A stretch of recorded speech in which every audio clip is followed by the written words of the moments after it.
Day 91, sheltered in place. I thought I would finish up with Like Love over the next couple of days. We are starting Act 2, Scene 1. Where we left Act 1, Josie and Brent, their relationship is pretty much disintegrating. They both hate each other. Did I say Brent? I meant Nathan and Josie. They're the ones together. Brent and Kristen are seemingly hitting it off at the bar. Let me do this because it's so bright out here. Sean has gone off to have a hookup with someone, and is willing to be set up on a date with Matthew from Josie's work. So now we start Act 2. And it's Act 2, Scene 1, The Ghost of Bedrooms Past. A curtain up, a very, very large bed is on stage.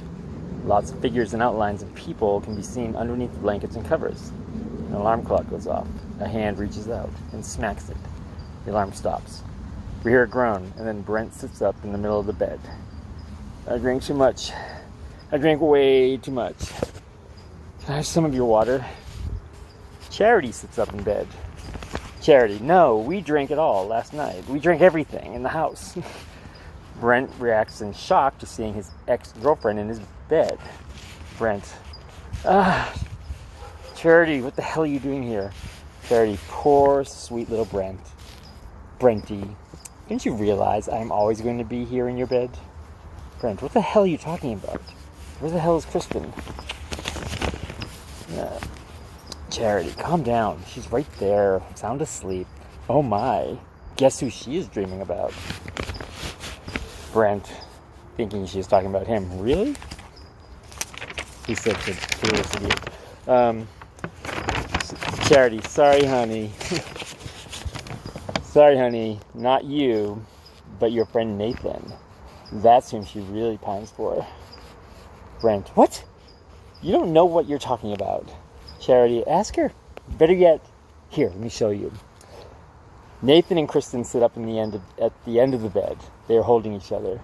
Nathan, shh, don't speak. They kiss. Long, passionate, turning to sloppy.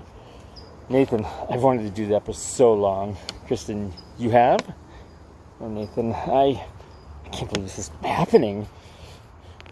Nathan, it is happening. You are the only woman for me.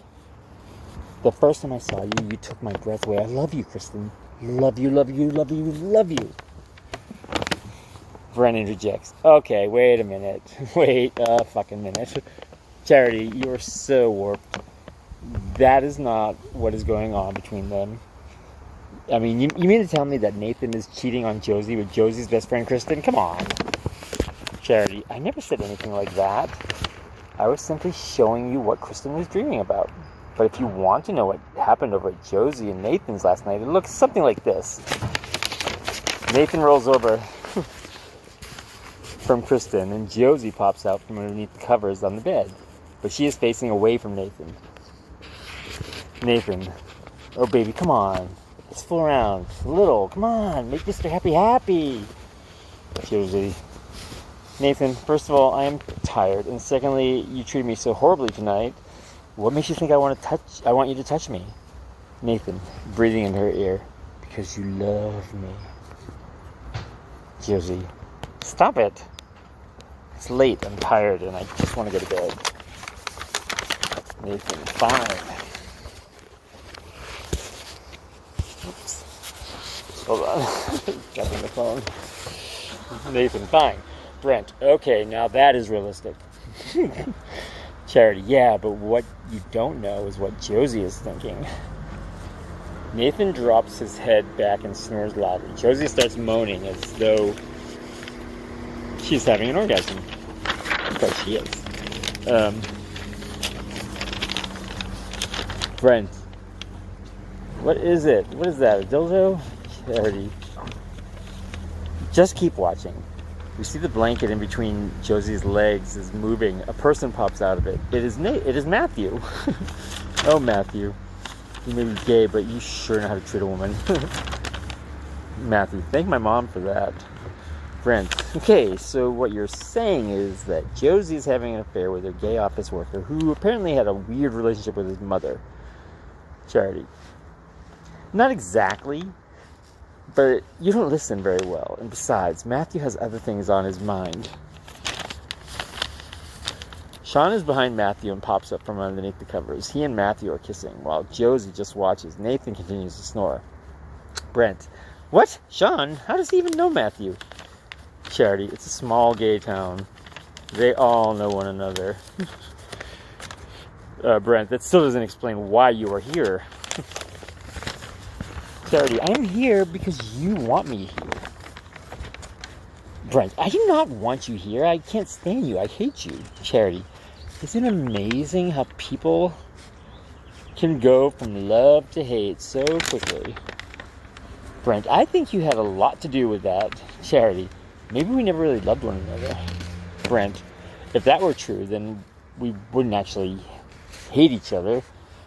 I mean, now would we? But guess what? I do hate you. Charity, you don't love her.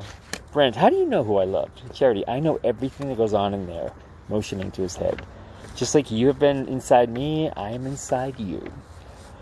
And I am not leaving you, not now, not yet, maybe not never. Brent, but I want you to leave. I need you to leave. I need to move on. I need you gone. Hold that thought. I need you gone. Charity, I will always be a part of you. I may not be there in person, but inside, I'm right there. Pumps his chest. Charity continues. Time for me to go, though. For now, time for me to have some fun. See you next time, Brenty Poo. I love. All these hands from underneath the covers reach up and start rubbing Charity. She starts to moan on the I love you line. Brent, goodbye. Kristen, what?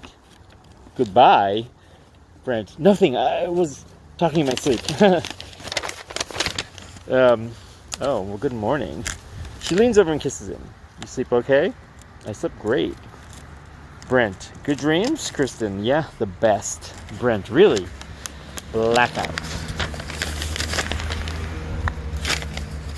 It's weird staging. A big bed, everyone's on there. As I'm reading the script, I'm realizing this is not my final draft. So that fucked.